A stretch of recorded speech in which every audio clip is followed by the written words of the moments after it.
यात्रीगण कृपया ध्यान दें, गाड़ी संख्या 12622 new Delhi Chennai central Tamil Nadu superfast express platform क्रमांक 2 पर आ चुकी है। अस्सलाम वालेकुम, नमस्कार, hi this is Faisal Khan and welcome back to our channel. तो दोस्तों, आज के इस ब्लॉग में मैं आपको ट्रेन जर्नी दिखाने वाला हूँ दिल्ली से चेन्नई के लिए। ट्रेन है हमारी train number 12622 very famous Tamil Nadu express, जिसे बोर्ड करने के लिए मैं आ चुका हूँ नई दिल्ली रेलवे स्टेशन। तो चलिए चलते हैं स्टेशन के अंदर और शुरू करते हैं आज की जर्नी।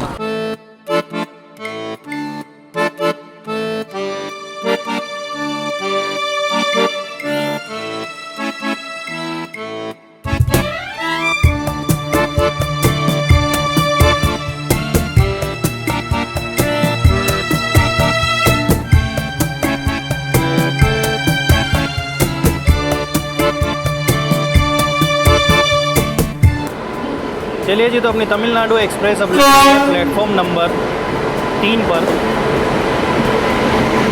और लोकोमोटिव है रोयापुरम का वैप 7, जो कि इस पूरी जर्नी में हमारी ट्रेन को हॉल करेगा।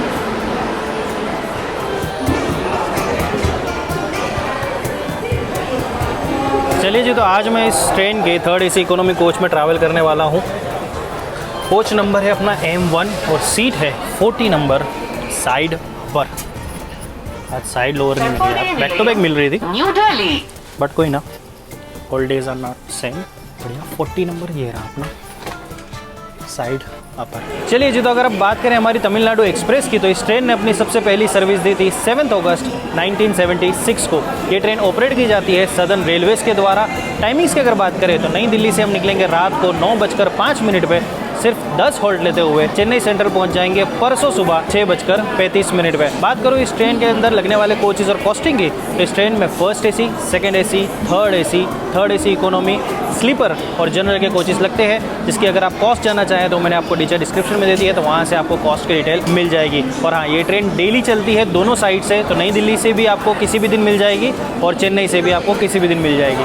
अब देखिए, लोकोमोटिव तो जब हमारी ट्रेन लग रही थी तभी मैंने आपको बता दिया था, रोयापुरम का वैप 7 हमारी ट्रेन में लगा हुआ है। और एक और चीज़, इस ट्रेन में पेंट्री कार भी लगती है, तो अगर आपको खाना पीना लेना है तो पेंट्री कार से आप ऑर्डर कर सकते हैं। मैं भी ऑर्डर करूँगा, देखूँगा कि क्या प्राइस पे मिल रहा है और खाना कैसा मिल रहा है, साथ में रिव्यू भी करेंगे। और एक और इम्पॉर्टेंट चीज़ कि ये ट्रेन दिल्ली से चेन्नई के बीच में फास्टेस्ट नॉन AC ट्रेन है। मतलब AC के कोच लगते हैं लेकिन साथ में स्लीपर के भी कोच लगते हैं, तो इसी वजह से नॉन AC। आप समझ रहे हैं ना मैं क्या कहना चाह रहा हूँ। तो ये एक चीज़ है कि अगर आपको दिल्ली से चेन्नई जाना है और नॉन AC ट्रेन यानी स्लीपर में या जनरल में आपको जाना है, तो this is the fastest train, because सिर्फ 10 हॉल्ट हमारी ट्रेन लेने वाली है। चलिए जी, तो बिल्कुल अपने तय समय रात 9:05 पर हमारी तमिलनाडु एक्सप्रेस नई दिल्ली से निकलने के लिए तैयार है। तो अब 2182 किलोमीटर का डिस्टेंस हम कवर करेंगे 33 घंटा 30 मिनट में, with the average speed of 65 kilometre per hour and max permissible speed will be 130 kilometre per hour.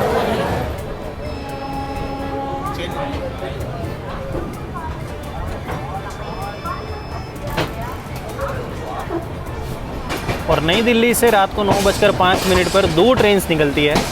एक हमारी तमिलनाडु एक्सप्रेस और सामने एक जा रही है इस्लामपुर मगध एक्सप्रेस, मतलब नई दिल्ली से इस्लामपुर के बीच में। उसका भी डिपार्चर हमारे साथ साथ ही हो रहा है। और भाई साहब, दिल्ली का मौसम बहुत बढ़िया हो रहा है, क्योंकि सुबह सुबह बारिश हुई थी और बिल्कुल ठंडी ठंडी हवाएं चल रही है अभी। खैर, पैरेलल आप डिपार्चर देखिए अभी।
मगध एक्सप्रेस ने तो स्पीड अप करना शुरू कर दिया है और अब हमारी ट्रेन अब स्पीड अप करेगी। देखते हैं कि हम आगे निकलते हैं या मगध हमारे से आगे निकल जाती है।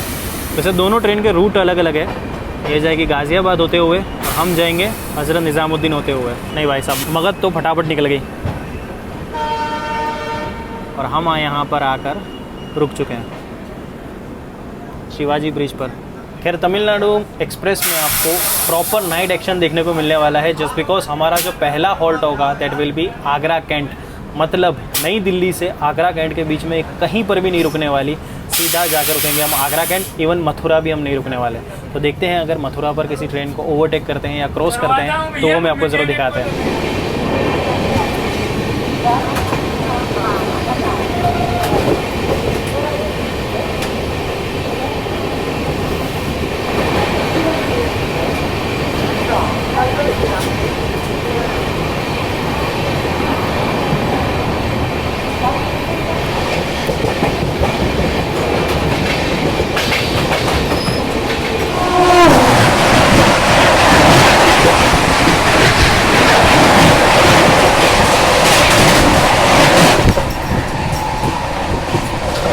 भाई साहब ये क्रॉसिंग ना बिल्कुल क्रेज़ी वाला था, क्योंकि हमारी ट्रेन भी 130 पे थी और पंजाब मेल भी 130 पे। 130x 130 हो गया। सच में बहुत ही मज़ा आया, इतनी स्पीड में दोनों ट्रेन निकली है ना।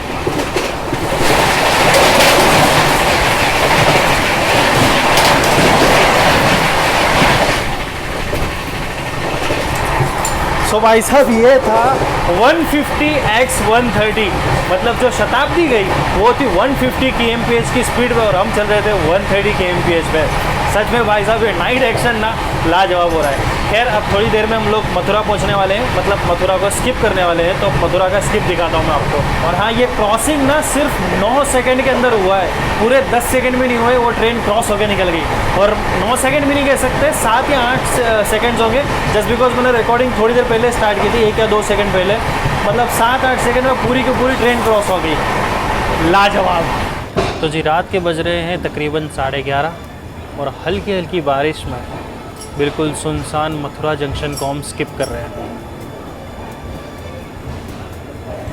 और काफ़ी स्लो स्पीड में हम स्किप कर रहे हैं। मुझे तो लगा रुक जाएगी ट्रेन, लेकिन खैर स्टेशन से तो निकल ही रहे अभी। और जो मेन रेलवे स्टेशन है ना वो उस तरफ है। अभी हम इस तरफ प्लेटफॉर्म नंबर 8 की तरफ आए हैं। थोड़ा उल्टा हिसाब है, उस तरफ है प्लेटफॉर्म नंबर 1 और इधर है प्लेटफॉर्म नंबर 8। और बिल्कुल कोई भी नहीं दिखेगा आपको इस प्लेटफॉर्म पर। तो ज़्यादातर जो ट्रेन स्किप करने वाली होती है ना, पूरी ट्रेन को यहाँ पर डाला जाता है।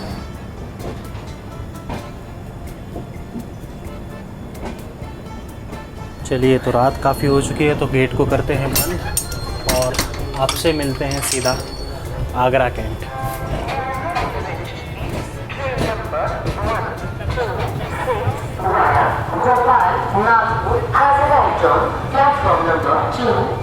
स्टेशन पे भीड़ देखकर तो ये लग रहा है कि बिल्कुल खचोखच भरने वाली है ट्रेन।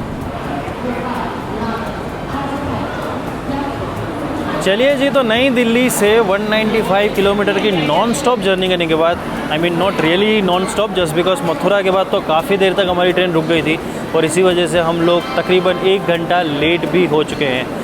खैर अभी हम पहुंच चुके हैं हमारे जर्नी के पहले halt Agra cantt railway station, जिसका स्टेशन कोड है AGC। और ये रेलवे स्टेशन ओपन हुआ था इन द ईयर 1904 में। और ये रेलवे स्टेशन इंडियन रेलवेज़ के टॉप 100 बुकिंग स्टेशन में इंक्लूड होता है, जस्ट बिकॉज ऑफ ताजमहल, जो कि ईयरली 7 से 8 मिलियन टूरिस्ट को अट्रैक्ट करता है। और सारे टूरिस्ट जो है वो इसी स्टेशन पर आते हैं ज़्यादातर, जस्ट बिकॉज यहाँ से ताजमहल तकरीबन 5 से 6 किलोमीटर ही दूर है। तो मतलब आप ऑटो या कैब कर आराम से ताजमहल जा सकते हैं। नंबर ऑफ़ प्लेटफॉर्म्स की बात करें तो यहाँ पर 6 प्लेटफॉर्म्स है। 12 ट्रेन यहाँ से ओरिजिनेट और टर्मिनेट होती है और 163 ट्रेन का यहाँ पर हॉल्ट होता है। और साथ ही साथ आगरा कैंट एक जंक्शन रेलवे स्टेशन है, जस्ट बिकॉज यहाँ पर से एक लाइन, जिस लाइन से अभी हम आए हैं दिल्ली, और एक लाइन यहाँ से चली जाएगी ग्वालियर होते हुए झांसी के लिए, और एक लाइन जाती है यहाँ से जयपुर के लिए। इसी वजह से आगरा कैंट को जंक्शन भी कहा जाता है। हमारी ट्रेन का यहाँ पर सिर्फ 2 मिनट का हॉल्ट होने वाला है। बिल्कुल सिर्फ 2 मिनट का हॉल्ट लिया और हम चल दिए आगरा कैंट से।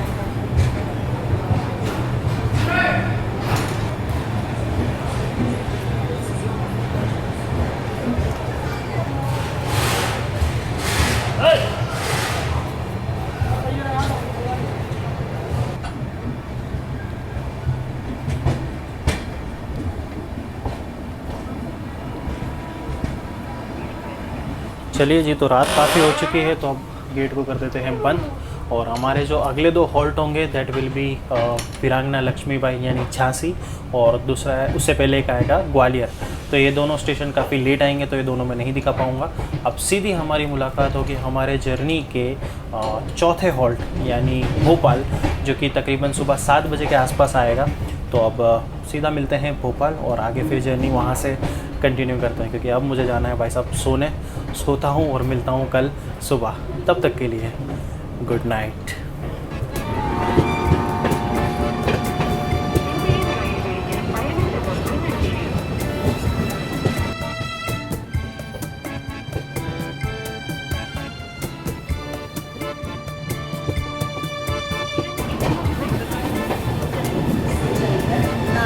ये रास्ते चेन्नई।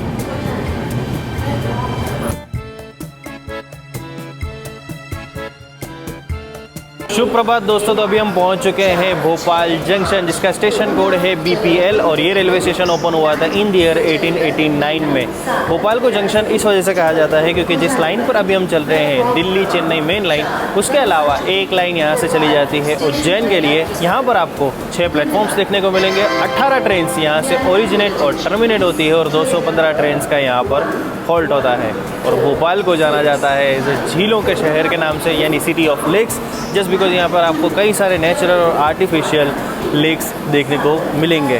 हमारा जो पहुँचने का ऑफिशियल टाइम था वो सुबह के 6:45 का था, लेकिन अभी हमारी ट्रेन थोड़ा सा लेट हुई है। 7:02 पर पहुँची है, यानी हमारी ट्रेन ऑलमोस्ट 17 मिनट लेट है। लेकिन वैसे देखा जाए तो काफ़ी अच्छी तरीके से इसने रिकवर किया है, जस्ट बिकॉज आगरा से जब हम निकले थे तब हम 1 घंटा लेट थे, तो रात में इसने रिकवर कर लिया है। भोपाल पर सिर्फ 5 मिनट का हमारा हॉल्ट होने वाला है। और अभी रिसेंटली एक वेब सीरीज़ आई है जिसका नाम है द रेलवे मैन, वो ज़रूर से आप देखिएगा, जो भोपाल गैस ट्रेजेडी पर बनाई गई है और स्पेशली रेलवे स्टेशन को सेंटर में रखकर वो पूरी की पूरी वेब सीरीज़ बनाई गई है। तो ये कोई पेड प्रमोशन नहीं है, बट ऑब्वियस नेटफ्लिक्स अभी इतना भी मतलब उसके बुरे दिन नहीं है कि मुझे वो बोलेगा स्पॉन्सर करने के लिए, लेकिन देखिएगा ज़रूर बिकॉज मुझे बहुत वो अच्छी लगी थी इसीलिए। और भोपाल जंक्शन ऑपरेट किया जाता है वेस्ट सेंट्रल रेलवे के द्वारा।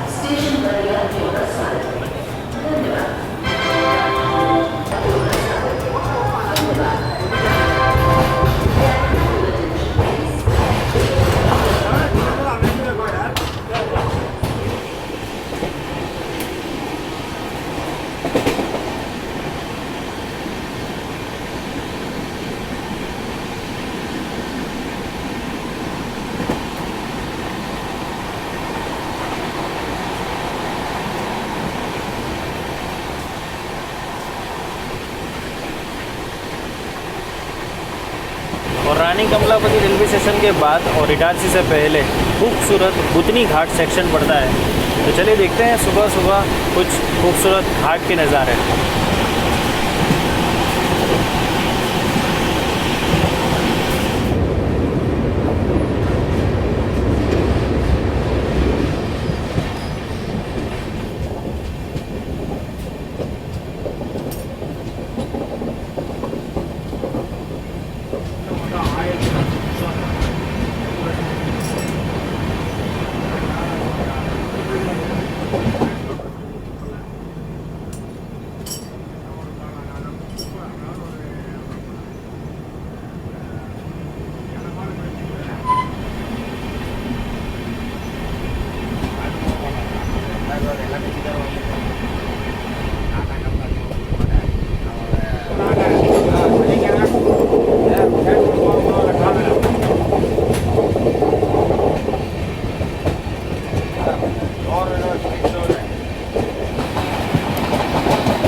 ये जगह अभी मार्च के महीने में इतनी खूबसूरत दिख रही है, तो सोचिए जब अगस्त और जुलाई में जब बारिश हो रही होगी तब यहाँ के नज़ारे कितने खूबसूरत हुआ करते होंगे। अभी तो फ़िलहाल में बिल्कुल पतझड़ वाला माहौल है, बिल्कुल कोई भी ग्रीनरी है नहीं। बट यार बारिश में अगर आप निकलो ना तो जो मज़ा मुंबई पुणे वाले रूट पर आता है खंडाला घाट पर, वैसा सा ही देखने को मिलेगा। लेकिन अभी थोड़ा और बाकी है, थोड़ा और मैं आपको घाट सेक्शन दिखाता हूँ।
CSMT फिरोजपुर पंजाब मेल,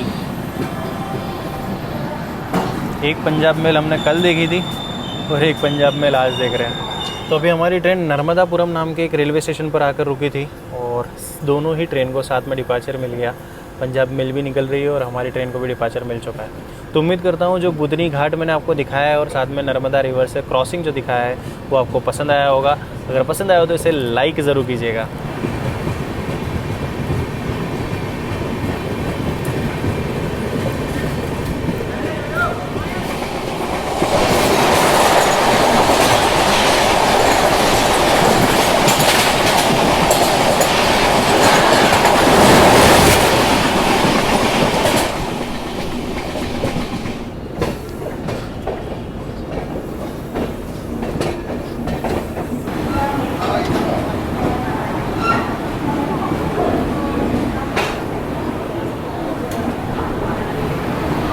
तो दोस्तों अब हम पहुंच चुके हैं हमारे जर्नी के 5वें हॉल्ट इटारसी जंक्शन, जिसका स्टेशन कोड है ET। इस रेलवे स्टेशन को ऑपरेट किया जाता है वेस्ट सेंट्रल रेलवे के भोपाल डिवीजन के द्वारा। इटारसी पहुंचने का जो हमारा ऑफिशियल टाइम था वो सुबह के 8:35 का था, लेकिन अभी हमारी ट्रेन 8:51 पर पहुंची है। तो थोड़ी सी लेट ज़रूर चल रही है हमारी ट्रेन।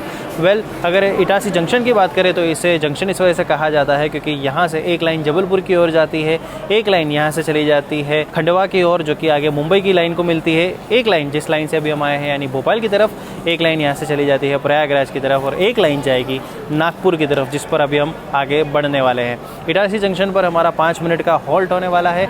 और नंबर ऑफ प्लेटफॉर्म्स की बात करें तो यहाँ पर आपको 8 प्लेटफॉर्म्स देखने को मिलेंगे। 5 ट्रेन यहाँ से ओरिजिनेट और टर्मिनेट होती है और 363 ट्रेन यहाँ पर हॉल्ट लेती है। जी हाँ, 363 ट्रेन का यहाँ पर हॉल्ट होता है। इसी वजह से इटारसी है इंडियन रेलवेज का 8th बिजीएस्ट रेलवे स्टेशन। भाई साहब पूरे 5 मिनट भी नहीं रुकी और तुरंत ही हमें इटारसी से डिपार्चर दे दिया गया।